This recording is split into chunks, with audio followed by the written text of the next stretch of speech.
Para mim, como eu falei, para mim é uma alegria muito grande sim estar fazendo essa live contigo, cara. Eu já estava já com essa ideia já faz um bom tempo, né? Porque eu particularmente amo e sou apaixonado pelo luteranismo, pela teologia luterana.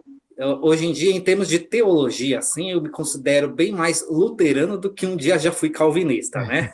Então, para mim é um privilégio muito grande, como você tem, pelo menos na minha rede social, um grande expoente do luteranismo. Eu já estava com essa ideia faz um tempão, cara, de fazer essa live contigo. É um prazer, né, conversar com você. Eu gosto muito desse tema, né? Essa teologia luterana. Gosto muito. Hoje eu tenho uma visão mais aberta, né? Eu acredito que a gente não precisa brigar por causa de teologia, uma pode dialogar com a outra, mas é claro que sempre tem as diferenças, as questões que cada um não vai abrir mão, né? Não tem, Exatamente. mas mesmo assim a gente pode dialogar e fazer com que a vontade de Deus, que todos sejamos um, seja Amém. feita, né? Com toda certeza, cara. Mas, cara, eu também estava assim, até como eu te passei anteriormente, assim, um pouco do roteiro do que a gente quer conversar hoje. Mas, é claro, evidentemente, que eu quero ver se a gente pode pegar outras oportunidades para estar tratando de outros assuntos também. Até alguns assuntos que eu quero tratar contigo hoje também, daria para fazer uma live só sobre isso. Só sobre Uhum. isso. Por exemplo, aqui, acerca da questão musical. É Uhum. um tema assim, que não tem como esgotar, não é Uhum. verdade? Então, Uhum. assim, eu queria começar esse bate-papo contigo, cara, primeiramente falando, né, como eu até já passei para você, me fala um pouco também, assim, sobre a sua conversão, cara. Como que foi o seu processo de conversão? Se você, igual eu, assim, é originário do meio pentecostal ou não, neopentecostal, da onde você veio, cara? Fala aí para mim um pouquinho aí.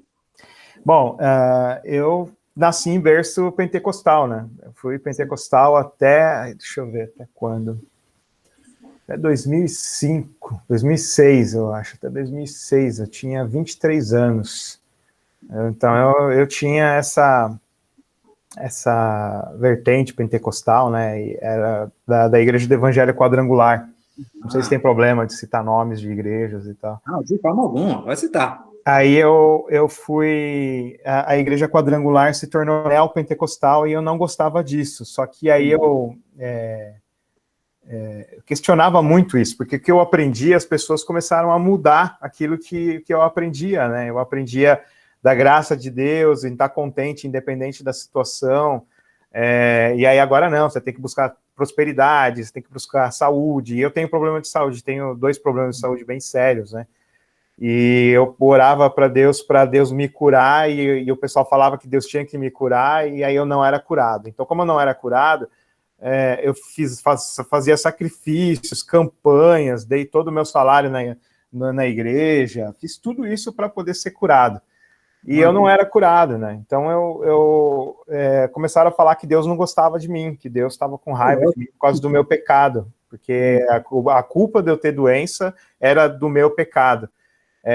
Mas não naquilo que a teologia fala, né, que nós somos frágeis por causa da queda, não tem nada em relação ao pecado original, mas sim ao pecado atual. Diziam que Deus estava me punindo por coisas que eu fazia, né, e era muito legalismo, né, o fato de eu curtir rock, curtir heavy metal e tal, então eles falavam que isso era o pecado porque Deus estava me punindo. E aí eu parei de ouvir, eu fiz tudo, né, e não adiantou, né, e aí, através da minha avó, que é católica, Deus mostrou que ele me ama, né? Quando ela falou para eu me cuidar, para eu fazer os cuidados necessários, porque até aquele momento o pessoal falava que não era para eu obedecer médico, que não era para tomar remédio, que tudo isso era coisa do diabo, né? Falta de fé. Falta de fé e tudo mais. E aí a minha avó que me ajudou muito nessa questão para eu poder me cuidar, né? E minha avó católica. E Uhum. aí não virei católico, né? Não tem nada a ver com isso. Mas eu comecei a questionar muitas coisas, né, do neopentecostalismo que eu vivia na época, né? E foi um processo muito grande. Passei por algumas igrejas, cheguei a perder a fé, achar que a Trindade era invenção, que a Bíblia era errada. Até o ocultismo eu cheguei a mexer para me encontrar religiosamente, né? Como diz muitos sociólogos, nós somos homo religiosos, né? Nós somos criaturas religiosas, então a gente precisa da religião, né? E aí eu comecei a pesquisar várias religiões, Seixinoye, Testemunho de Jeová, Mormons, várias igrejas. Passei por uma fase bem confusa, assim, querendo conhecer melhor as coisas. E aí eu comecei a perceber que eu precisava me cuidar, que a doença não era Deus com raiva de mim, tinha nada a ver com isso. É que eu sou frágil, né? A gente é frágil, então a gente pega problema de saúde, isso é normal. Todo mundo vai morrer um dia, né? Claro. Inclusive, o Kenneth Hagin, por exemplo, que falava muito da palavra da fé e tudo mais, e ele morreu. Todo mundo morre. Né? Não adianta se considerar um super-herói da fé, que isso é mentira, né?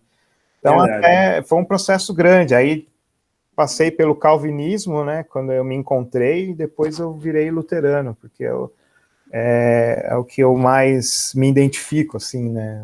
Eu mais identifico como sendo dentro daquilo que eu pesquisei, dentro daquilo que eu procurei, mais coerente com aquilo que a Bíblia Sagrada diz. Não diminuindo outras tradições, né? Mas a minha experiência pessoal foi desembocar no luteranismo, né? Então eu acabei me firmando com Deus. Isso já em 2005, 2006. Quem me ajudou muito na época foi o pastor Ricardo Gondim. Na época ele não era liberal teologicamente, né? As mensagens dele, o pessoal da Igreja Bethesda me ajudou muito a ter uma visão mais humana, que eu erro, que eu sou pecador, eu vou errar, eu sempre erro. E Deus me ama do mesmo jeito, que o cristão ele não deixa de ser pecador, ele deixa de gostar de pecar. A gente não gosta de pecar, a gente não quer pecar, mas como ainda estamos debaixo do pecado original, então a gente ainda peca, por mais que a gente não queira, e a gente se arrepende e tenta de novo a não pecar. Então, essa visão de que nós somos pecadores, que isso não é demoníaco, você não está doente porque você é pecador, mas você é pecador mesmo assim, e Deus te ama e te aceita do jeito que você é. Essa visão me ajudou muito, né, a melhorar e lidar melhor com as questões da vida, né, que eu realmente sou pecador e eu preciso de Jesus o tempo todo, porque o tempo todo eu tô falhando nesse intento de não pecar. Compreendo. É até interessante, assim, também, só esse início da nossa conversa aqui, pois eu posso pegar também um gancho, até mesmo da minha própria experiência também, né? Eu sou nascido também e criado em lar cristão, e de uma igreja, assim, pelo menos década de 80 e tudo mais, que sou também dessa época, assim, de um pentecostalismo, assim, bem rígido, que é como era naquela época, né? Década de 80, 90, hoje já tá não tanto assim, né? Mas eu, querendo ou não, também passei por uns momentos assim, onde eu cheguei a questionar Deus, questionar, olhar para cima e ver, será que a gente não está sozinho nesse mundo e tudo mais, se Deus realmente existe, toda essa complexidade que de volta e meia a gente olha, porque igual eu geralmente costumo falar, que geralmente a religião, no mau sentido, me apresentou o nome de Deus, mas a fé, o evangelho me apresentou a pessoa de Deus em Cristo Jesus, né? Porque a gente sempre ouvia assim que tudo, isso é pecado. Aí, só que aí você não pode questionar e perguntar, tá, mas por que é pecado? A pessoa já é mais fácil privar do que educar, né? Infelizmente nesse meio, né? Eu ainda me considero pentecostal, né? Evidentemente, tem muitas, eu não abandonei de todo a tradição pentecostal. E, assim, eu gostei, fiz aquele curso lá do bispo Walter McAllister, né? O pentecostal reformado, né? Então eu sigo mais ou menos essa linha, embora a minha defesa, assim, soterológica, assim, ela é muito mais luterana do que calvinista. Eu já deixei essa vertente mais calvinista, assim, eu já não abraço o calvinismo, não, como na época, assim, daquela grande efervescência que foi, né, 2011 para frente, né, e tudo mais. E eu tive muito esse negócio também, já passei dos meus 12 anos até os meus 26, tendo problema de convulsões, e todos convulsões mesmo, né? Eu tomava aquele remédio lá, Gardenal e tudo mais. Só que não era assim, convulsão da crise do epilético. O epilético tá aqui, a gente está conversando, de repente, bom, eu caio no chão e começo a me contorcer. Era muito mais psicossomático. Eu fiz exames, vários exames, não dava nada, né? Nenhum problema neurológico. Até que eu fui, busquei ajuda, né? Uma pastora, né, de uma outra igreja, da igreja Renascer, né? Você vê o desespero leva a gente até mesmo a não olhar para as nossas bases teológicas e falar, eu preciso de uma ajuda, preciso de alguma coisa.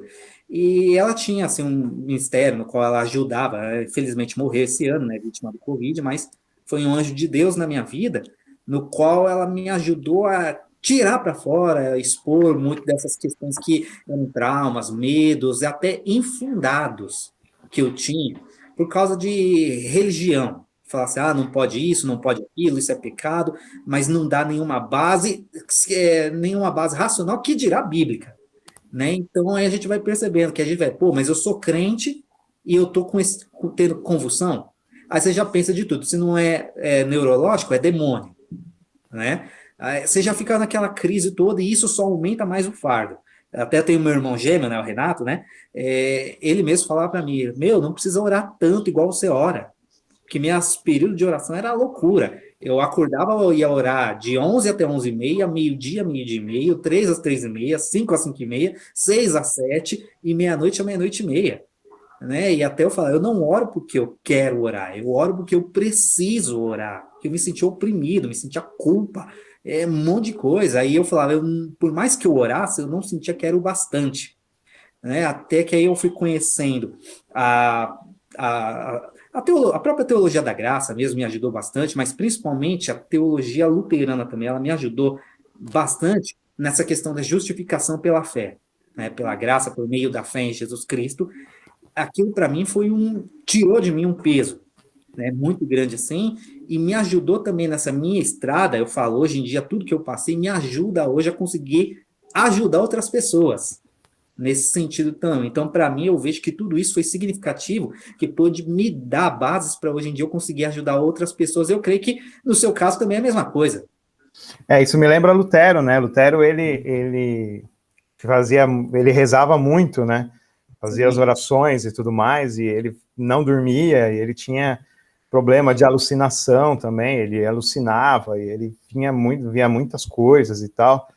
E aí um dia ele leu O Justo Viverá pela Fé, e aí aquilo abriu, ele falou que como se o céu tivesse aberto as portas para ele.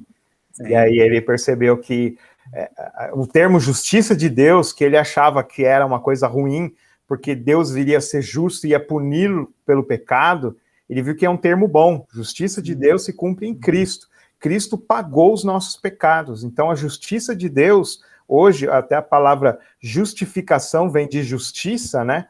Hoje nós recebemos a justiça de Deus pela fé. Sim. Não é pela punição, não é pelo castigo. O castigo que nos traz a paz estava sobre Jesus Cristo. A justiça de Deus não é punição. Até a pessoa fala, Deus é amor, mas também é justiça.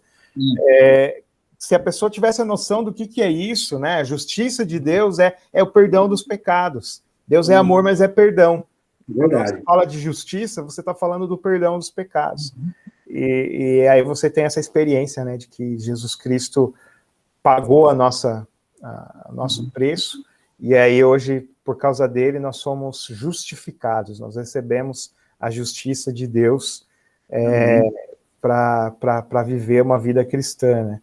Isso também me ajudou muito, né? Eu estava muito... Mais para frente eu vou falar, quando você for comentar a questão do calvinismo, eu vou falar minha experiência com o legalismo, né? E aí eu tive essa experiência primeira, que foi com os neopentecostais, que diziam que eu tinha que largar o rock para poder ser curado, e eu fiz isso e não adiantou de nada.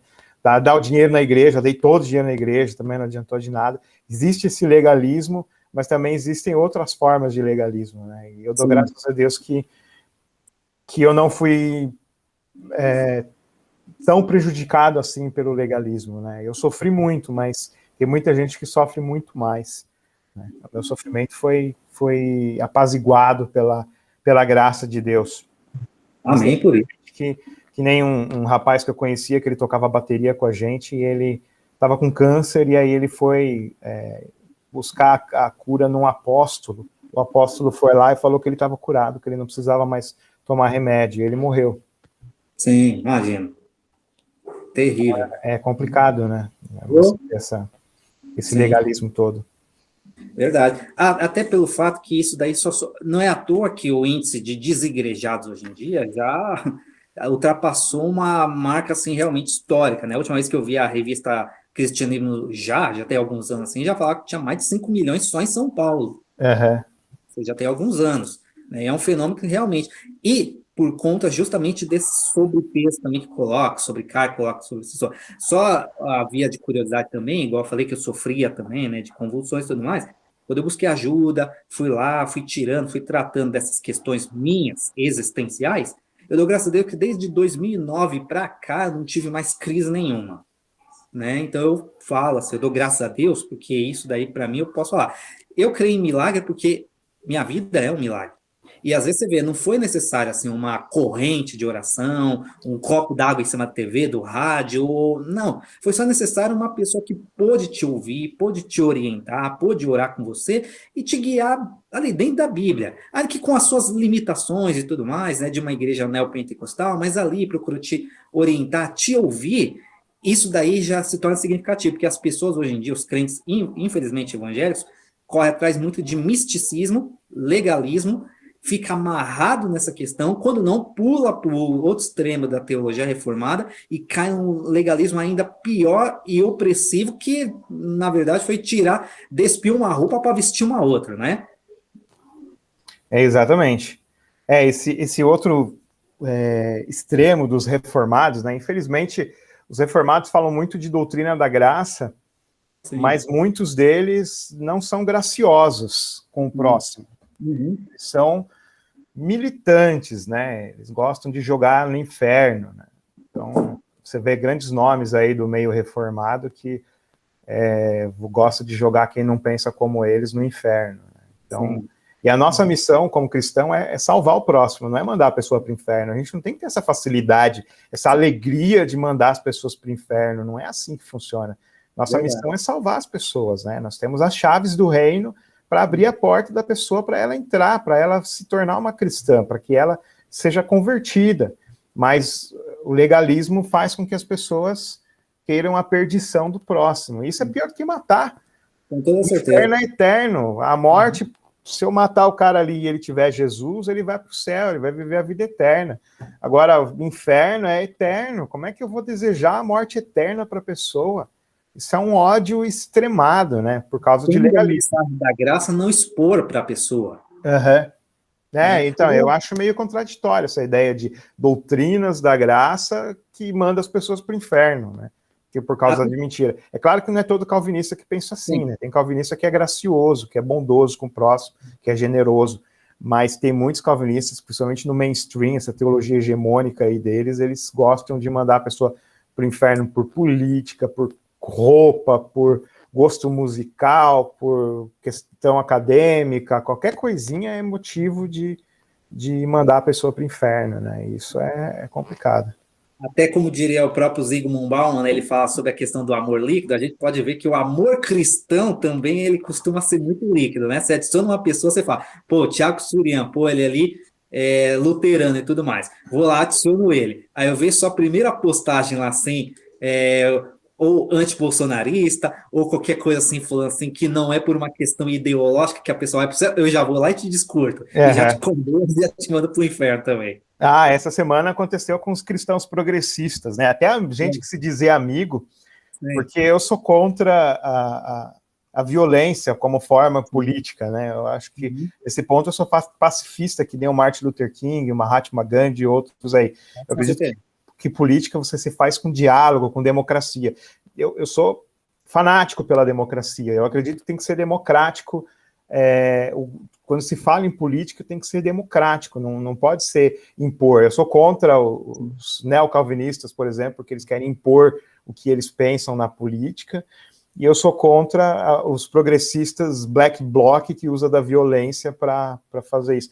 A gente não tem que desejar o mal do próximo, nem do Bolsonaro, a gente não pode desejar o mal, a gente tem que orar e pedir a Deus o bem para ele, né?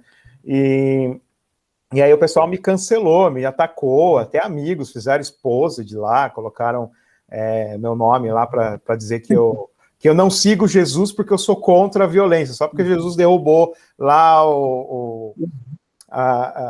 as bancas lá dos vendilhões do templo. Aí eles falam, não, se Jesus praticou a violência, a gente tem que praticar. E isso é uma exegese muito cruel do texto bíblico, né?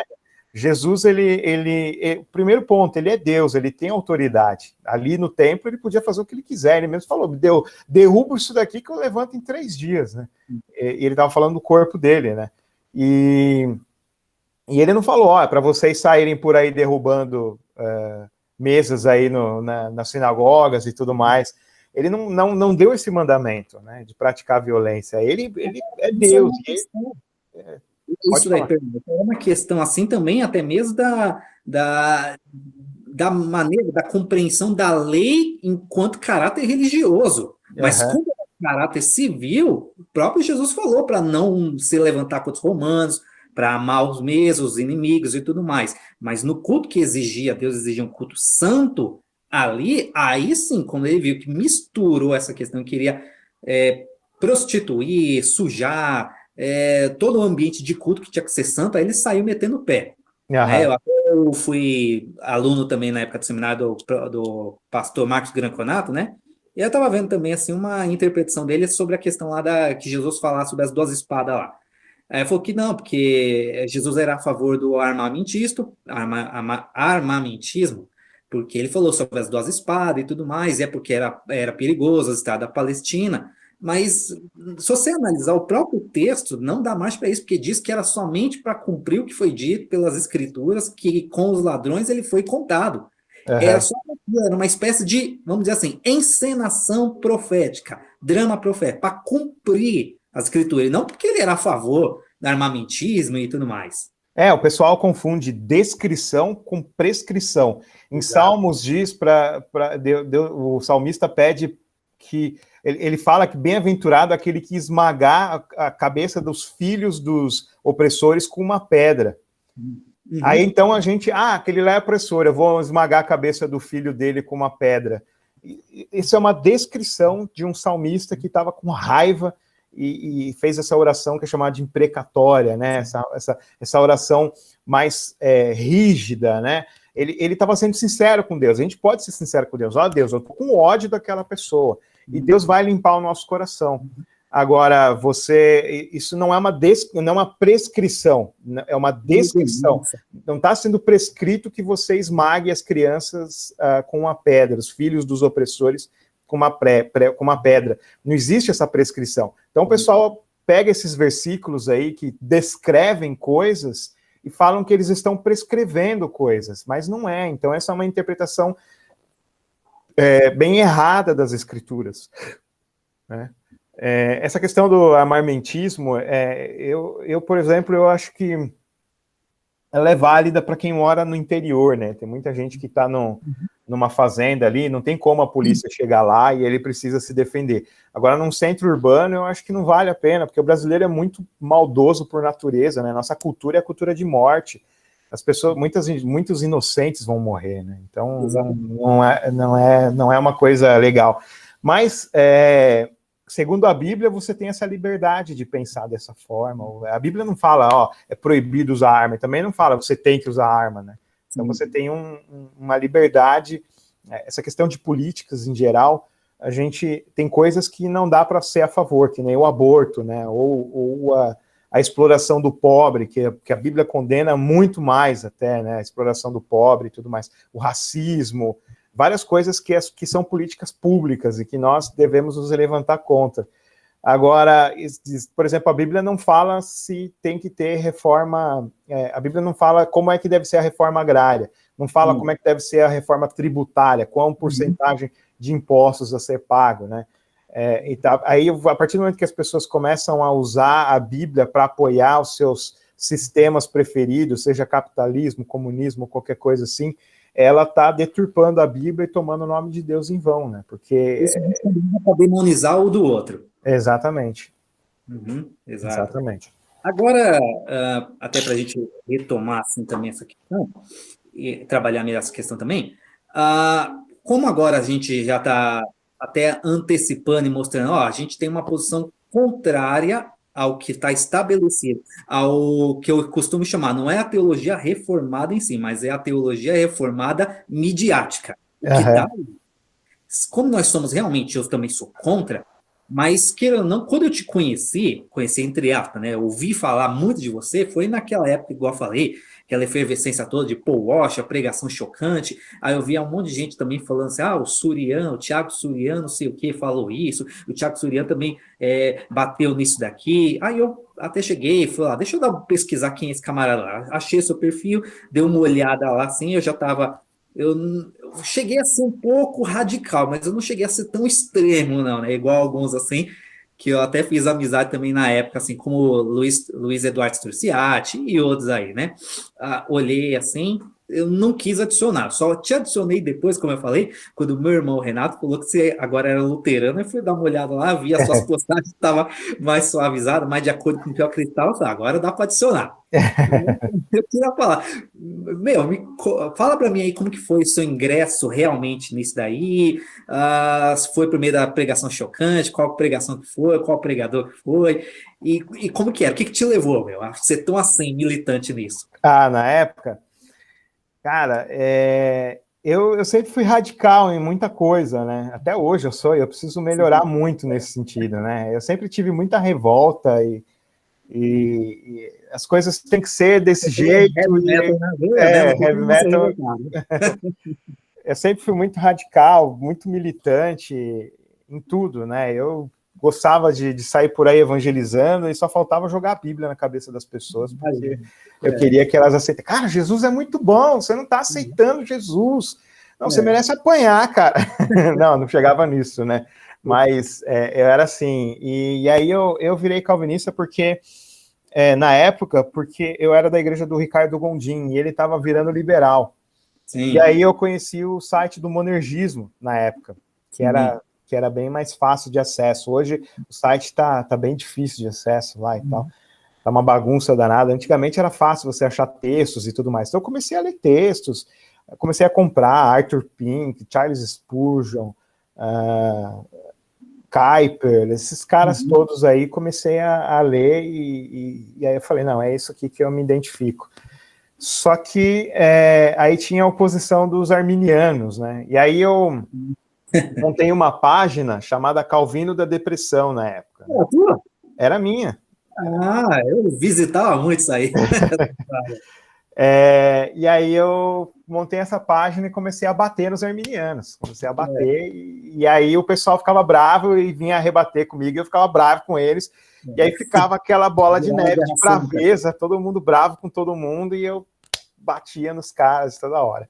Aí eu fui até na Marcha para Jesus e fui zoar com o pessoal lá na marcha, gravei vídeo e tudo mais, falando que eles não eram cristãos de verdade, porque eles não conheciam a reforma. Eu cheguei a ver esse vídeo. Então, eu tava de máscara, imitando a voz de pastor da Universal. Sim, na hora. Aí eu fiz esse... foi isso,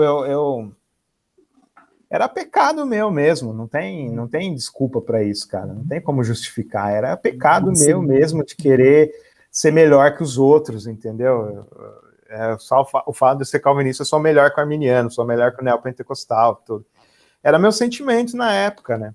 Só que aí apareceram pessoas dentro do calvinismo que se achavam melhores do que eu, e começaram a me bater, né? E aí começou esse legalismo em torno de política. Você tem que ser de direita, de extrema direita, na verdade, para ser cristão de verdade. E eu via racismo, exploração do pobre, eu via muitos pecados na extrema direita e falava, não quero saber disso não. E aí o pessoal começou a me esculachar por causa disso. Na época eu não era nem de esquerda nem de direita, eu era centro. Hoje eu estou voltando para o centro também, porque a esquerda tá complicado, o pessoal está muito violento, né? Eu não gosto de violência, eu tô indo mais para o centro mesmo. Mas aí eles não aceitavam, você tem que ser de extrema direita, se você não for de extrema direita, você não é cristão de verdade. Aí tinha os teonomistas, que são um grupo que eles acreditam que o governo deve adotar as leis mosaicas, as leis do Pentateuco. Só que não do jeito que elas são reinterpretadas segundo o líder deles, que já é falecido, que é o John Rosas Rushdoni. E aí ele escreveu Institutes of Biblical Law, né, Institutos da Lei Bíblica, que ele faz toda a reinterpretação da lei de Deus, e aí as pessoas acham que aquilo lá tem que ser colocado no governo. E isso envolve pena de morte para homossexuais e pena de morte para hereges. Então, segundo eles, se o governo tivesse fosse teonomista, eu deveria ser morto porque eu sou herege, porque eu não aprovava a extrema direita, então eu deveria ser herege. Isso me fez questionar, porque muitos calvinistas, a maioria dos calvinistas, infelizmente, estão nessa. Mesmo os calvinistas progressistas, eles também querem impor a visão deles, e aí eles usam a Bíblia para isso, eles deturpam a Bíblia, tanto os calvinistas conservadores quanto os calvinistas progressistas, né? Não todos, né? Mas a maioria usa a Bíblia, reinterpreta a Bíblia para impor aquilo que eles acreditam. E aí eu não consegui me encaixar nisso, né? E aí eu comecei a ver que, pela falta de humildade deles em conversar, eles não queriam conversa, eles queriam briga. Eu vi que eu era dessa forma também com os outros. Não, eu sou assim também, eu também me acho melhor que os outros. Eu também não sou aberto para conversa, eu também quero saber da briga, eu tenho que impor a minha visão para os outros. E aí aquilo me fez pensar em muita coisa, né? E aí eu até pensei em ser desigrejado na época, só que tinha uma igreja luterana lá perto de casa. E aí eu comecei a frequentar. Não me acostumei no começo com a liturgia, né, que é bem católica, né, e aí eu achava muito estranho, pastor de batina, fazer oração virada para o povo, de costas para o povo, né, ele vira de costas para o povo e faz a oração. Eu achava muito estranho isso, mas aí com o tempo eu fui me acostumando e vendo que, conhecendo a história da liturgia, né, eu vi que é uma coisa boa, que tem seus significados. Eu conheci os significados, as coisas, comecei a gostar desse tipo de coisa. E aí eu ganhei um livro de Concórdia, ganhei o Sumário da Doutrina Cristã, que é uma teologia sistemática luterana, e ganhei o volume 5 das Obras de Lutero, que fala de política. E a visão política de Lutero é muito legal, muito legal. A visão de dois reinos, de você ajudar as pessoas, ser generoso com as pessoas e tudo mais. E aí ele questiona a questão do mercado, né? Ele fala que o mercado não deve controlar a economia porque os empresários, os mercadores são iníquos, né? E, por outro lado, ele fala que não deve ter muita interferência do Estado nos mercadores, porque senão atrapalha o lucro deles. Então, ele previa uma visão equilibrada nessa questão da economia, né? E ele falava muito do amor e da generosidade, coisa que eu não ouvia no calvinismo. Eu não via nada sobre amar o próximo, sobre generosidade, sobre bondade. Eu não via nada disso no calvinismo. E aquilo foi uma surpresa para mim. Eu achei muito legal. Depois que eu conheci calvinistas que pregam amor ao próximo, que nem o Jürgen Moltmann e outros, Karl Barth, e outros que já têm uma visão mais generosa, né, em relação ao próximo e tal. Mas na época, para mim, Barth e Moltmann era uma leitura proibida, porque eles eram liberais, eles eram chamados de liberais. Depois eu li que não tem nada a ver com liberalismo teológico e tal. O Barth até um pouco, né, mas né, não é tanto assim como o pessoal fala. E aí eu me senti muito atraído por essa visão de amar o próximo, né, e a questão dos sacramentos, de que Deus faz tudo, Deus vem até nós através dos sacramentos e tudo mais. Então eu comecei a me interessar muito nesse sentido, e eu fiquei mais tranquilo em relação à teologia, em relação ao próximo, para que eu pudesse tratar bem o próximo e não ficasse me sentindo melhor que as pessoas. Pelo contrário, né? Eu tenho que servir e não dominar. Claro. Agora é interessante que até mesmo você falou que você sempre teve essa questão de revolta, essa militância toda, mas o bom é que nós vemos assim que a graça de Deus te levou, não te tirou isso, não anulou esses traços de personalidade. Você só o reorientou, só tem uma reorientação a partir do evangelho, para você poder militar agora a partir das escrituras, assim, naquilo que é correto, aquilo que é coerente, aquilo que é bíblico, aquilo que é a fé cristã histórica, né, trazido das escrituras, patrística, reforma e tudo mais, assim. Isso aí eu acho fantástico aí no seu testemunho, e também que a gente percebe nas suas postagens também. Eu acho que o melhor para o futuro é olhar para o passado. Muita coisa de hoje já foi vivida por outros, né? Então, a gente olhar a patrística, a teologia medieval, gosto muito do Bernardo de Claraval, gosto muito do Boécio e outros teólogos, do Duns Scotus também, e outros teólogos da Idade Média, né? E a patrística também tem muita coisa. A patrística é limitada, o pessoal lá não tinha acesso à Bíblia, não é que nem hoje que a gente tem Bíblia no celular, né? A Bíblia era caro, era manufaturada, né? Era escrita à mão, não tinha imprensa, e muitos pais da igreja não tinham acesso a todos os livros da Bíblia. E mesmo com poucos livros da Bíblia, eles produziram muita coisa legal. Então foi, eu acho que quer se desenvolver para o futuro, olha para o passado. Sim. O passado vai te ajudar muito, vai dar um empurrão bem melhor para você. Aliás, até eu sei assim, que pelo menos na minha época, assim, dentro da minha caminhada, assim, o que me salvou também disso, de ser tão beligerante, vamos dizer assim, biblicamente, na época, assim, do calvinismo e tudo mais, foi na época, assim, que até mesmo foi na matéria de história, lá com o professor Marcos Granconato também, ele falava sobre história eclesiástica, ele contou, dentro de seus personagens, a história de São Francisco de Assis. E isso daí eu já me apaixonei ali pela a história dele ali, eu já cheguei em casa, corri, na época assim, já fui pro YouTube lá pesquisar se tinha alguma coisa, vi que tinha aquele filme Irmão Sol, Irmã Lua, por sinal eu amo esse filme, sou apaixonado por esse filme, já peguei, já devorei lá, depois saí comprando tudo quanto é tipo de filme de Francisco, tem DVD aqui, né, que eu comprei assim, todos os filmes dele, livros assim. Teve até uma época que eu colocava lá, os calvinistas ficavam lá me enchendo a paciência para ficar lá, porque você deve lembrar que teve aquela época que todo mundo tinha que colocar lá, Tiago Surian calvinista, ou monergista, ou não sei o quê. Aí ficava todo mundo lá, muitos calvinistas amigos lá, ficavam, Renan, você tem que se posicionar, você tem que falar o que você é, você tem que se posicionar, porque não dá para fugir de rótulo, rótulo é tudo, que se você não está com a gente, você é nosso inimigo. Tinha alguns que falavam dessa forma, então você tem que colocar lá, Renan Vitor calvinista, ou monergista, qualquer coisa, você tem que se rotular. Eu falei, não vou fazer isso não, isso é besteira, isso é tolice, rótulo não quer dizer nada não, eu não quero ficar separado dos meus irmãos. Eu falei, arminiano, mas pode estar errado nos pontos teológicos que eu discordo, mas não é meu inimigo. Não, você tem que se posicionar, você tem que não sei o quê. Fala, tá bom, então eu vou dar um rótulo. Até foi na época que eu coloquei, Renan Vitor, irmão menor. Né, eu tinha colocado esse negócio porque foi a ordem de Francisco, né, os frades menores, né, frade e irmão, né, os irmãos menores.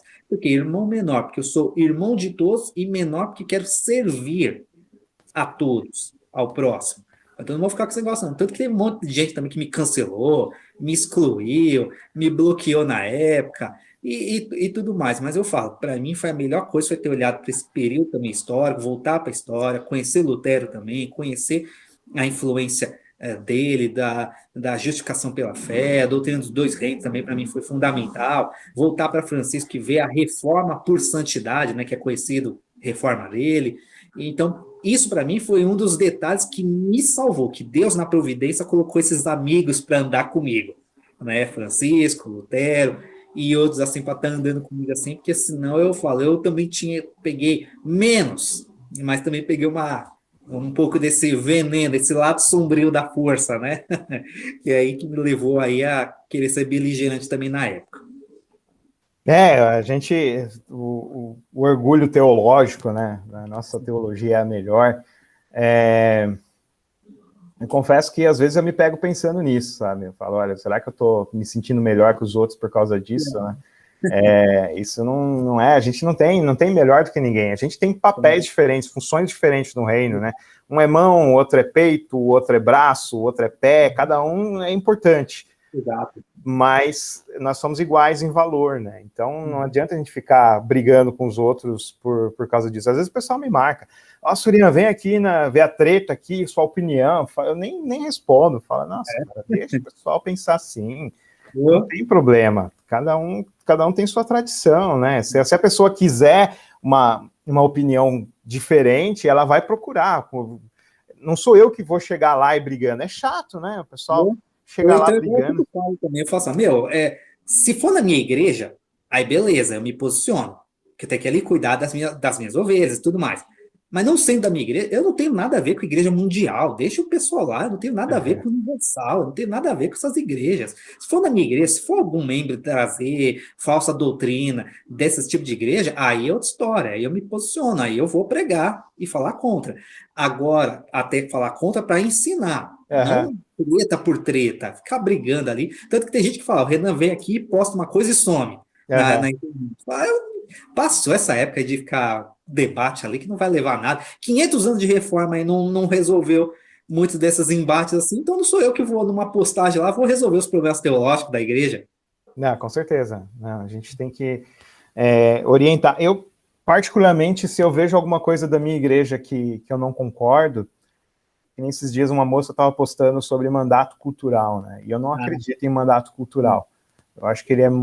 A intenção até foi boa no começo, mas depois virou forma de impor a visão que se diz cristã, mas não é muito cristã, né, da política, né? Geralmente mandato cultural só serve para política, né? Ou cultura também, né? Você tem que ouvir isso, você não pode ouvir aquilo e tudo mais.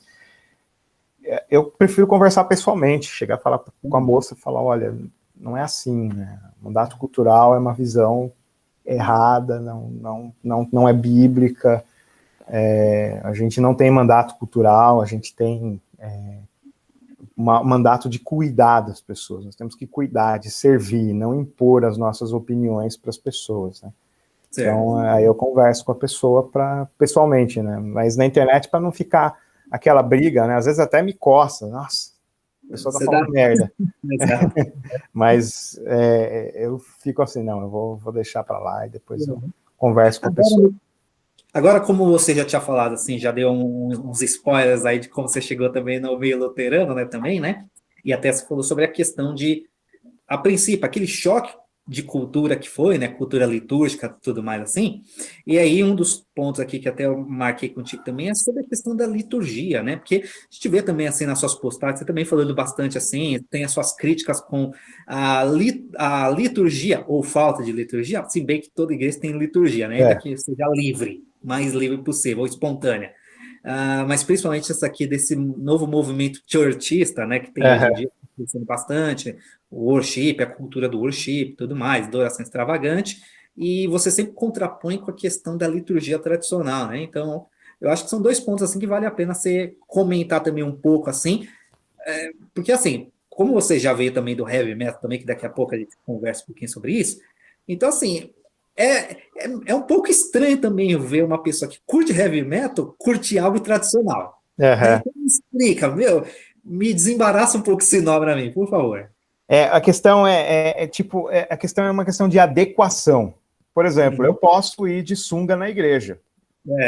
Eu vou de sunga, mostrando minha barriga, meu peito cabeludo, meu pé com as unhas mal feitas, vou lá de sunga e chinela havaiana na igreja, para pregar, eu posso fazer isso. Não existe nada na Bíblia que me proíba de ir de sunga, chinela havaiana, pregar lá na igreja. Não existe. Mas a questão é adequado? Claro. Não é adequado, né? Eu uso brinco, só que quando eu vou trabalhar, eu tiro o brinco. Eu não quero que a atenção venha para mim. Quando eu vou pregar, eu não quero que a atenção fique em mim. Ó, o pastor de brinco. Não, eu quero que Jesus Cristo seja o centro, né? Não quero ser o moderninho que todo mundo, esse cara é moderno e tal. Não, eu quero que Jesus Cristo apareça. Ele que é o central no culto, né? Então, essa questão do worship é uma questão de adequação.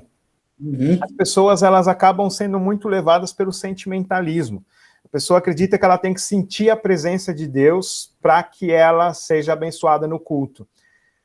E a presença de Deus é uma alegria, é um sentimento emocionante, é um sentimento legal. Só que isso não é bíblico. Na Bíblia a gente não vê isso, né? Não existe nenhuma recomendação a sentir a presença de Deus. Quer sentir a presença de Deus? Na hora da Santa Ceia, você tem ali o sangue e você tem o corpo de Jesus Cristo. Ali é a presença de Deus, a presença de Deus Filho, Jesus Cristo. Então você toma o sangue, você come o corpo de Cristo, você está sentindo a presença de Deus. Aquela emoção, eu não tenho nada contra. A pessoa quer se sentir emocionada, não tem nenhum problema. Só que o problema é que as pessoas vinculam a fé a isso. Se você não sente a presença de Deus, não sente aquela emoção, não sente aquela vibe, aquele sentimento gostoso e tal, você não tem fé, ou você não está sendo abençoado, você está em pecado e tudo mais. Então, o worship, ele incentiva esse tipo de cultura. Então, eu acho que se você tirar essa ideia de que é obrigatório ficar com a mãozinha para o alto, chorando, essas coisas, não, quem quiser faz, quem não quiser não faz. Se a pessoa quiser ficar sentada ali, prestando atenção no culto, então não tem nenhum problema, entendeu? É que nem eu gosto de heavy metal, né, mas na hora do culto eu não vou tocar heavy metal no louvor, porque a ideia não é o pessoal se divertir. O culto não precisa ser também um velório. Eu gosto de culto bem velório mesmo, né? Eu gosto de culto que eu fico prestando atenção e tal, mas não precisa ser, você pode ter umas músicas mais animadas, só que elas têm que ser adequadas ao culto, tem que ser adequadas. Se vai pregar uma cultura de sentir a presença de Deus através da emoção, eu acho inadequado, porque a pessoa vai vincular a fé a isso, e aí ela não sente aquela emoção, ela acha que ela está mal na fé, que ela está fraca. Aí que nascem os desigrejados também, as pessoas que não sentiam mais aquele sentimento, sei lá, tá com depressão, tá com ansiedade, tá preocupado com alguma coisa e tudo mais, e aí não consegue sentir a presença de Deus. Ela vai se sentir culpada por causa disso, ela vai se sentir mal. Então, o meu problema não é o ritmo da música, ou estilo, nem nada. O meu problema é a cultura que isso traz, fazendo com que a pessoa... Eu não gosto de estilo, eu acho estilo horrível. Mas, se eu for pastor de uma igreja que quer tocar worship, nós vamos conversar. Vou falar, olha, tudo bem, nós vamos tocar, mas para com esse negócio de levantar a mão para o alto e fechar o olho. Nós vamos... Você vai prestar atenção na letra, tem que ser uma letra boa. Se for essas letras, lindo és, lindo és, lindo és, não vai rolar. Não vai rolar, tem que ser uma letra boa. E a pessoa vai ter que prestar atenção naquilo que ela está cantando, ela tem que ser alimentada pela palavra de Deus, né? A palavra de Deus que é o grande centro, não é o sentir a presença de Deus. Se a pessoa sentir emoção por causa da música, eu sinto emoção ouvindo doom metal, eu gosto. Não tem nada contra a emoção, se ela sentir emoção no meio do culto, mas aquilo não é presença de Deus. Presença de Deus, a presença de Deus Filho é o pão e o vinho. É o pão e o vinho. Ali nós sentimos a presença de Deus. E a nossa fé não depende da nossa emoção. A emoção, você pode não se sentir emocionado no dia, mas Deus está contigo. É aquilo que a gente crê, não é aquilo que a gente sente, né? Então não é por vista, é pela fé. É pela fé que nós vivemos. Então, eu prefiro que não se toque worship, mas se tocar, tem que ser uma coisa conversada para que todos entendam que aquilo não é presença de Deus. Né? A emoção não é a presença de Deus. A emoção é uma coisa bonita, tem seu lugar, mas não é a presença de Deus. A presença de Deus, ela está em todo lugar, mesmo que a pessoa não... Deus está presente, ele está presente, não precisa do worship para se fazer presente. A pessoa tem ciência da presença de Deus, mesmo que ela não sinta nada, mas ela esteja sentada observando o culto, entendeu? Então eu acho assim, e outro problema do worship é a exclusão dos mais velhos, né? Você coloca a música lá para todo mundo pular e tudo mais, e os mais velhos? O ritmo para jovem, né, como eles falam. Só para jovem, e os mais velhos, como é que fica? Você exclui da igreja por causa disso? Então tem que ser uma coisa que todos possam participar. Por isso que eu gosto dos cantos congregacionais. Seja no Inário, a gente tem um cancioneiro muito legal chamado Louvai ao Senhor, tem um outro cancioneiro chamado Celebrar, isso na IELB, né, a igreja que eu faço parte, a Igreja Evangélica Luterana do Brasil. E eles têm músicas muito boas, então eu acho que já é o suficiente para fazer o culto, né? Mas se for para pegar uma ou outra música de worship, tem que ser bem avaliada, para que todos possam participar e para que as pessoas não achem que isso é presença de Deus. A presença de Deus está em todo canto. E nós vemos Cristo no pão e no vinho. Até porque, assim, essa cultura, como a gente está falando aqui também, essa cultura do sentir, do sentimento, da percepção da presença de Deus, ela pode realmente, assim, militar contra a pessoa, ser realmente uma pedra de tropeço, um laço para a pessoa. Por exemplo, eu tenho até um amigo, né, que ele é de outra igreja, dessas igrejas bem pentecostais assim, né, de bairro e tudo mais, aquelas igrejinhas pequenas, né, que você já sabe que vai de tudo, vale tudo, né? e é extremamente legalista, então você já sabe como que é. E ele mesmo estava conversando uma vez comigo, porque ele começou a trabalhar, e o trabalho dele é à noite. E aí ele começou a ter crise de fé, falando que, eu não vou estar no culto e tudo mais, como é que vai ser isso daí? Será que eu estou esfriando na fé? Eu falei, não, peraí, você tem que ter uma coisa, você pode não estar no templo, no culto, mas você está no trabalho em Cristo. Então não fica desanimando, porque até mesmo essas percepções de queda, de esfriamento na fé, muitas das vezes é percepção que a pessoa tem por causa justamente assim de uma falta, uma fé desorientada da palavra. Então, você está você tá no trabalho, você está trabalhando em Cristo, para a glória de Cristo, quer seja comer, beber ou fazer qualquer outra coisa, faça tudo para a glória de Deus, então você está lá trabalhando, então fique lá e quando tiver oportunidade de folga, férias, vá para a igreja, vá cultuar. Mas lá faça o seu trabalho, chegou em casa, tem a oportunidade de ir para um culto num outro dia, vá no outro dia. Se não tem no dia de folga e não tiver culto, ou fique em casa, veja alguma pregação, tire um momento devocional, ou qualquer outra coisa, mas se vincular de fato que a minha espiritualidade, a minha fé depende de estar num culto, ou depende de uma percepção de presença, ou qualquer outra coisa, isso é enganoso e pode realmente, assim, muitos cultos, você sabe, no meio pentecostal, são efervescentes, tem aquela percepção toda, mas quando você vai analisar friamente, assim, você vai analisar a letra dos cantos, você vai analisar a pregação, você vai analisar tudo que é falado, você vai ver que Deus não está lá. O homem é que está no centro. Aquele culto foi para o homem, aquele culto foi para algum ídolo com o nome de Jesus. Só não é Cristo, não tem a presença dele. Tem percepção, tem arrepio, mas não tem presença de Deus de fato. Com certeza. Isso acaba sendo um legalismo também, né? Porque a pessoa é obrigada a ter aquela emoção, aquele sentimento para poder ser cristã de verdade, né? Eu acho que, assim, a gente tem que pensar, cristão de verdade é o justificado, né? O justificado vem de justificativa. O que justifica você ser cristão de verdade? É sentir a presença de Deus, é votar no tal político, é ser de tal pensamento político, para ser tal pensamento teológico. Ou seja, a justificação se torna pelas obras. As obras. Né? Então, muita gente que prega a justificação pela fé acaba caindo na justificação por obras também. Ser cristão de verdade, ser justificado como cristão, é pela fé, pela graça de Deus.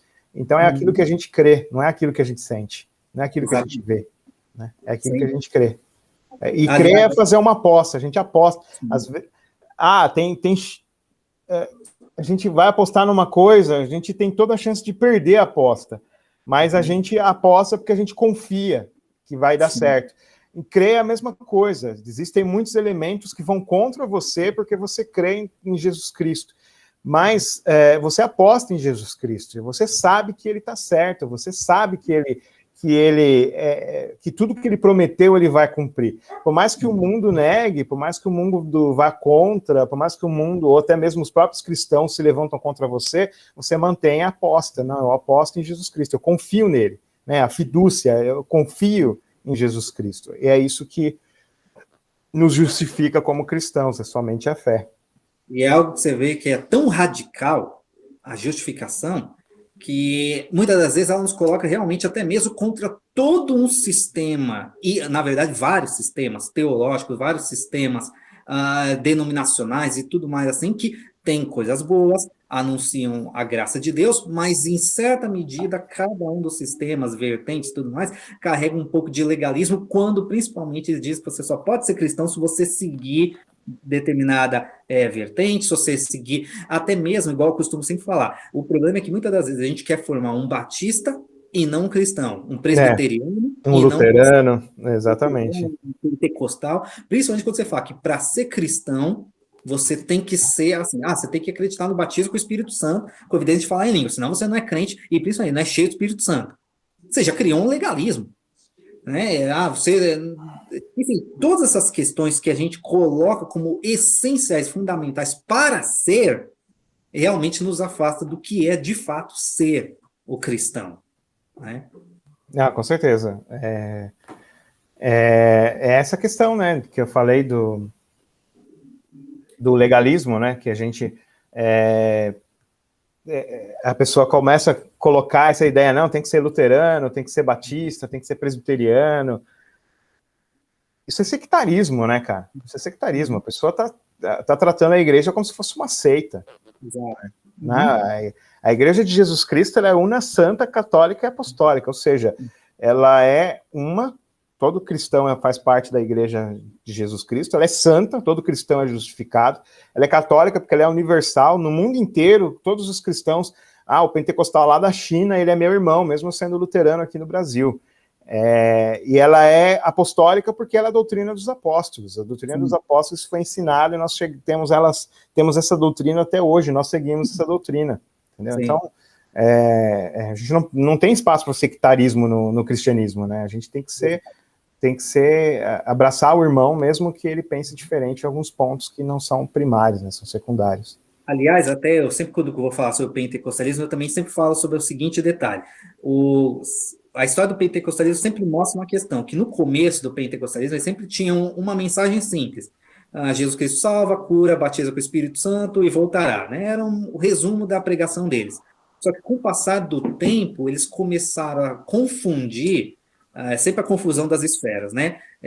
Teologia com cultura. Quando você faz isso, que aí começaram, abandonaram a mensagem simples, né, que eles tinham, evangélica, para começar a falar sobre roupa, usos e costumes, gravata, e tudo isso como fator de justificação. Deixou de ser anunciar que Jesus Cristo é quem salva, para mostrar que é o solo a gravata, o solo os ternos e tudo mais, né?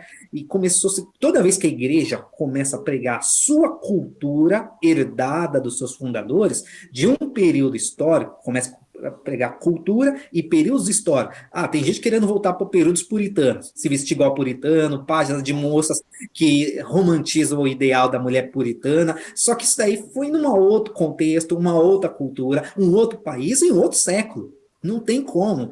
Por isso que, assim, eu não concordo com tudo, mas eu penso que, de fato, a gente precisa entender a teologia dentro da nossa cultura, do nosso contexto, e não penso que seja errado a gente também pensar numa cultura latino-americana, uma teologia. Não é fazer igual a teologia da libertação, que é subtrair as escrituras em favor de uma ideologia, mas é pensar a teologia dentro de um contexto latino-americano.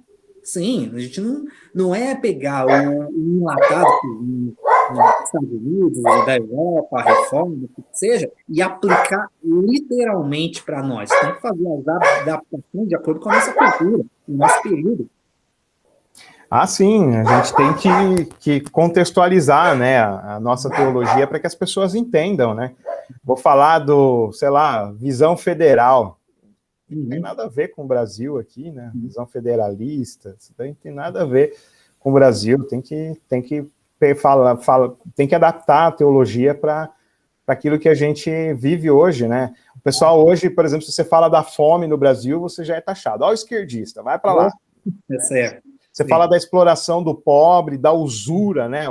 As altas taxas de juros que o comércio pratica, o lucro alto que as pessoas têm, que é injusto também, né? Lucro de 100%, 200% em cima de uma mercadoria que a pessoa precisa, né? Então, que nem máscara. A máscara antes era vendida R$10 uma caixinha de máscara, hoje a gente compra uma caixa por R$25. Então, as pessoas estão precisando, você mete a faca para poder lucrar em cima, né? Essa corrupção que tem no atual governo em relação à compra de vacinas, né? As pessoas também indo comprar, faturando propina em cima de vacina, são coisas que a gente tem que denunciar como cristão, é a nossa realidade, o racismo que as pessoas passam, né?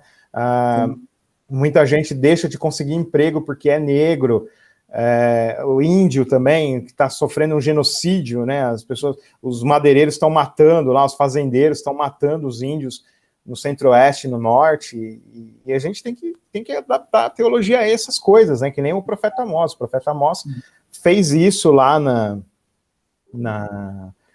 em Israel, né? Ele saiu de Judá e foi para Israel para denunciar o pecado de Israel. E aí o sacerdote lá de Israel falou que ele praticamente chamou ele de esquerdista. Lógico que na época não tinha isso, né? Ele falou: não, o cara só sabe falar mal do nosso governo, não fala bem. E aí ele falou: eu estou falando aquilo que Deus mandou falar. Uhum. Então a gente tem que adaptar, né, a nossa teologia para essas coisas, né, para coisas que a gente passa aqui no Brasil. Sim. Agora, até para a gente poder caminhar assim, até para um final também, você já falou muito aí também sobre o seu gosto, sua paixão assumida, né, sobre o heavy metal e tudo mais, e hoje em dia, apesar de muitos tabus já ter caído, até por conta do próprio movimento gospel, eu tenho críticas ao movimento gospel, mas ao mesmo tempo eu também vejo que ele também promoveu muitas assim, transformações positivas. A musicalidade, por sinal, deu um salto. Tem muita coisa, lixo, é verdade. Mas também, em termos de musicalidade, até mesmo tem algumas coisas assim que são boas também presente. Só essa possibilidade de você poder também fazer uma adaptação da musicalidade, pegar hinos tradicionais e dar uma repaginada também, eu acho que isso aí é fantástico também. E, evidentemente, apesar de tudo isso, ainda falar que curte heavy metal, ainda tem aquela conotação de que rock, o pai do rock é o capeta. Uhum. Ele tem dois filhos, a mentira e o heavy metal, né? Então eu queria que você me falasse um pouco para a gente sobre essa questão também. E, é claro, pô, o crente pode ouvir? Sim. Salmo 150 mostra que todos os instrumentos são usados por Deus. Então não existe um estilo, um ritmo que seja proibido. Até o funk, que o pessoal também, eu acho que ultimamente está sofrendo mais preconceito ainda do que o heavy metal. Os funkeiros cristãos aí, o pessoal não aceita isso, né? Mas pode, não tem nada na Bíblia que proíba isso, né? A grande questão é a maneira como você se identifica com isso, né? Eu ouço música, para mim não existe música secular ou cristã, existe música boa. E aí, às vezes, eu vejo certas letras que são como filmes de terror, e eu sou fascinado por filme de terror, por coisas de terror ligado ao terror, então eu ouço também, não tem nenhum problema, né? Mas a gente tem que ter filtro, né? Tem coisas que a gente não é legal a gente ouvir, né? Que nem o funk proibidão, que fala de sexo, essas coisas, né? Então a gente não vai ouvir por causa da nossa fé, né, em relação a isso, né, essa objetificação da mulher em relação ao sexo, né, então a gente evita ouvir. Mas, biblicamente falando, não tem nenhum empecilho em relação a ritmos musicais, não tem nenhuma restrição. Isso o pessoal fala, se fosse assim, a gente não poderia ouvir música clássica, porque música clássica tem muita coisa ruim também, né? Então, e é legal que, tipo, Lutero, os hinos de Lutero, ele ia nas tabernas, nos bares da época, e aí ele ouvia as músicas que eram tocadas, ele aprendia as músicas, e aí ele colocava uma letra cristã em cima de músicas seculares. Sim. Então, você tem essa... você pega Paulo, por exemplo, que ele lê os poetas cretenses, seculares, então não tem nenhum problema. O Estevão também fala que Moisés foi instruído em toda a ciência dos egípcios, então ele não tinha restrição em relação a ler livros seculares. E é engraçado que é só com música que o pessoal tem esse legalismo. Você pode assistir um filme secular, Exato. Você pode ler um livro secular, mas música você não pode. Tem crente que eu conheço que não canta nem parabéns para você, porque é música secular. E é sério, né? É um absurdo. Então, a gente tem que... esse tipo de legalismo a gente não precisa aceitar, não. Deus deu esse dom, né, da música para nós, então a gente pode aproveitar sim, não tem nenhuma restrição na Bíblia quanto a isso. Você percebe que o centro de tudo isso, todas essas controvérsias, é sempre o legalismo, né? A busca do homem de querer subir até Deus pelos seus próprios esforços, né? O problema da Torre de Babel permanece até aqui, né? Chegar aos céus pela própria força. Com certeza, com certeza. Porque ainda mais, e também se tratando dessa questão também do heavy metal assim também, que principalmente no meio evangélico, pentecostal e neopentecostal, que consegue ser um pentecostalismo caducado, né? Tem igrejas que é totalmente voltado só para o dinheiro, mas tem igrejas que não, que tem a questão da teologia da prosperidade, mas o foco todo é uma santidade que é muito mais ascetismo religioso do que santidade bíblica mesmo, né? E aí, então, a música mesmo que Davi cantava é só worship. A música que Davi Mandou compor. Tudo que tem fôlego, louve ao Senhor, mas desde que seja worship, É, né? O heavy metal, exatamente. só se for rock gospel, só se for, dependendo, só se for oficina G3, esses assim. De resto, você não pode ouvir coisa nenhuma, né? Então, a gente percebe também uma forte raiz de legalismo, que as pessoas não sabem que é legalismo, na verdade, acaba sendo mais ignorância que leva a pessoa a cair no legalismo. Eu lembro eu fazia capelania no Hospital São Paulo, lá em São É. Paulo, né? E Uhum. aí veio um grupo do Bola de Neve fazer parte com a gente. Só que aí o líder espiritual deles lá era Marcelo, eles eram G12, não sei se ainda é G12, sei lá como é que anda esse negócio de G12 aí, que é um É. legalismo danado também, né? G12 é terrível. E aí o líder da célula deles lá, alguma coisa assim, ele teve Deus falou com ele, não na Sim. Bíblia, né? Na cabeça dele. Que eles não podiam fazer, que Deus não queria que eles fizessem o trabalho de capelania. Cara, tá na Bíblia lá, visitar os doentes, cara, Estava preso e foste me ver. pois é, meu, e o cara fala que Deus falou que não é para fazer isso. Eu falei, gente do céu, é inacreditável, cara, é inacreditável.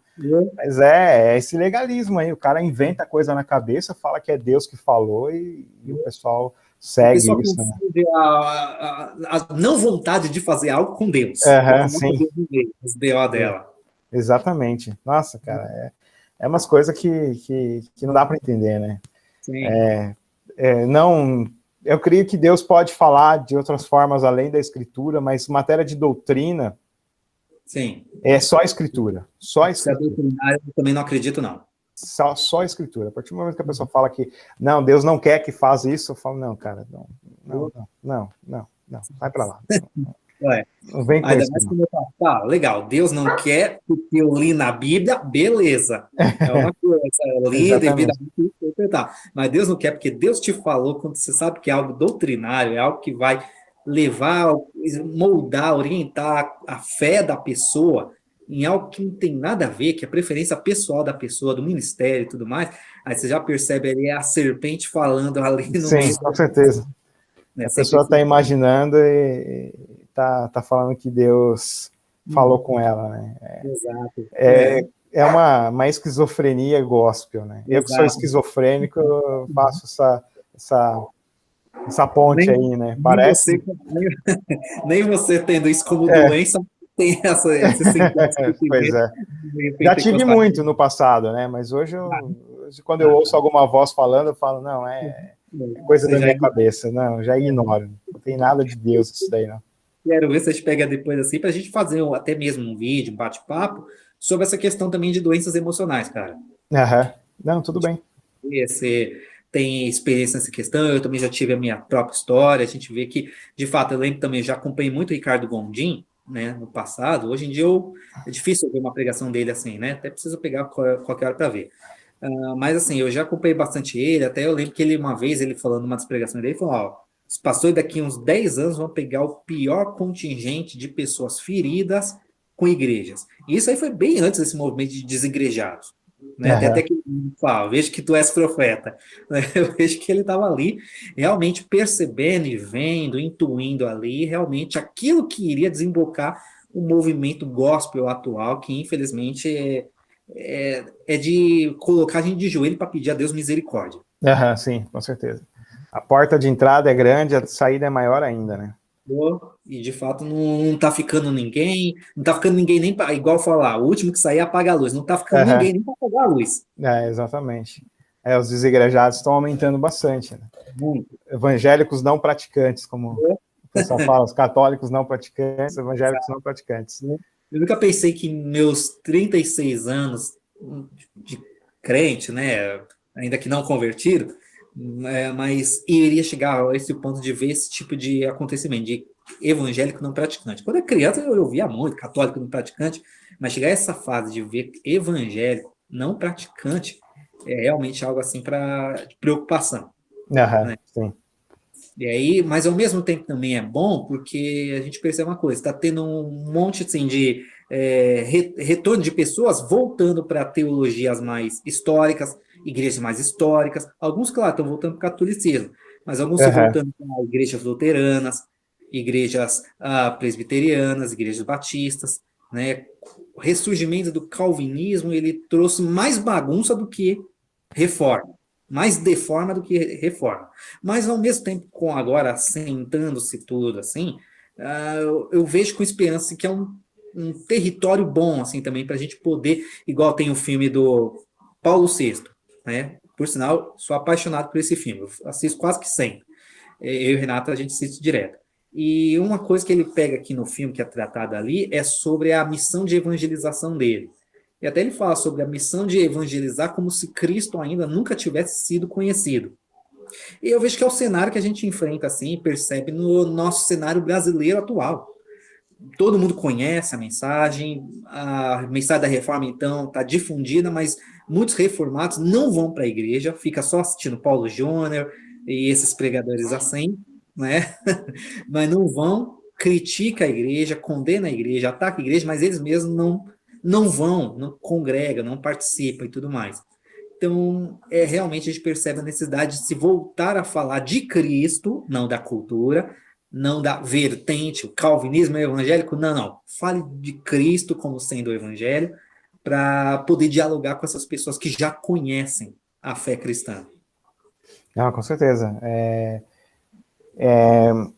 O problema é que essas igrejas, tem muitas igrejas, que nem a Presbiteriana do Brasil e a Convenção Batista Brasileira, elas se aliaram ao governo atual. Sim. E aí, e eles estão perseguindo quem não apoia o governo atual, e isso está sendo uma sangria muito grande na igreja deles, né? Você pega a Confissão Luterana, já é o contrário, eles são contra o governo atual e eles sempre criticam o governo atual. É o pessoal que é a favor do governo atual sai da igreja também por causa disso. Então, esse envolvimento de igreja com política e esse LB que eu falei é a Igreja Evangélica de Confissão Luterana no Brasil, para quem não conhece. É uma igreja que eles têm uma administração progressista, enquanto a Presbiteriana do Brasil e a CBB tem uma administração conservadora, e eles se envolvem com política. E aí o pessoal está saindo fora da igreja, está se sentindo desigrejado por causa disso. Então, eu acho que o cenário não está muito bom agora, né? Mas eu acho que pode melhorar se eles pararem com essa adesão à política, né? E falar mais de Jesus do que de política. Eu acho que pode melhorar, e aí eles vão receber mais membros, mais desigrejados, do que produzir desigrejados como eles têm feito ultimamente. O que eu acho meio difícil, justamente pela agenda de poder conservadora, né? Que a gente percebe que a igreja está totalmente, igrejas aí, pentecostais, tradicionais, históricas, comprometidas com essa questão. O que no passado é ecos do vamos ganhar o Brasil para Cristo, hoje já é ganhar o Brasil para instituir a agenda da bancada evangélica. Mas sempre foi assim, cara. Eu lembro nos anos 90 que eu ouvia muito isso de ganhar o Brasil para Cristo. A gente fazia a Marcha para Jesus, por exemplo, falava muito disso, de ganhar o Brasil para Cristo. Só que a ideia era votar em candidato evangélico, para que eles pudessem instituir a agenda no governo. Então, acho que sempre foi assim, cara. Talvez na década de 60, quando saiu até a igreja, o Brasil para Cristo, talvez eles tinham uma outra ideia de conversão do Brasil. Mas desde os anos 90, a ideia sempre foi essa, ganhar poder em nome de Jesus. Eles importaram isso dos Estados Unidos, né? Os americanos começaram a vir aqui, Benny Hinn, Kenneth Hagin, outros começaram a vir aqui para o Brasil. Não sei se o Kenneth Hagin vem para o Brasil, né? Mas eu lembro do Benny Hinn, do Morris Cerullo, e de outros que vieram aqui para o Brasil, o Randy Clark e todo, eles trouxeram essa agenda, né, de domínio, teologia do domínio, para as igrejas pentecostais, que quando viraram neopentecostais, elas trouxeram essa agenda de teologia do domínio, né, e até as tradicionais hoje têm essa agenda também de teologia do domínio. Que é chamada de mandato cultural, no caso. Exatamente. Exato. Cara, para mim foi um prazer enorme estar falando contigo aqui, mano. Para mim se deixar a gente vai longe, porque afinal de contas eu gosto de falar de Bíblia aqui e tudo mais assim. E como eu falei, vamos procurar ver assim direitinho assim, você logo deve voltar a trabalhar, né? Aí, mas a gente pode pegar qualquer hora assim para a gente ver uns outros horários de noite, sei lá, para a gente poder gravar uns outros vídeos também. Tá bom, vai ser um prazer enorme.